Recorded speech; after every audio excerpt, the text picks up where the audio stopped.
વડોદરા શહેરના ગુરુકુલ ખાતે રામ મંદિરની પ્રાણ પ્રતિષ્ઠાને લઈને વોર્ડ નંબર 15 અને 16માં સ્વામિનારાયણ મંદિર ગુરુકુળ દ્વારા 22 તારીખે યોજાનાર પ્રોગ્રામને લઈને પ્રેસ કોન્ફરન્સ યોજી હતી।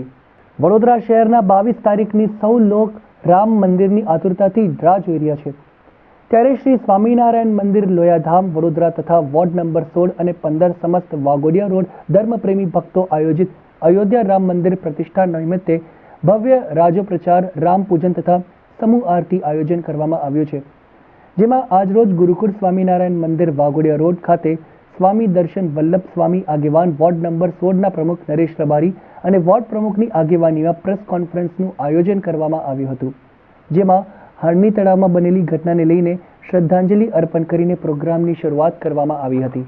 મિત્રો, આપણે બધા જાણીએ છીએ, આપણા ભૂલકાઓને પણ આપણે જણાવીએ કે કેટલા વર્ષોની આપણા પૂર્વજોની મહેનતના અંતે આપણને આપણો હક પ્રાપ્ત થયો છે।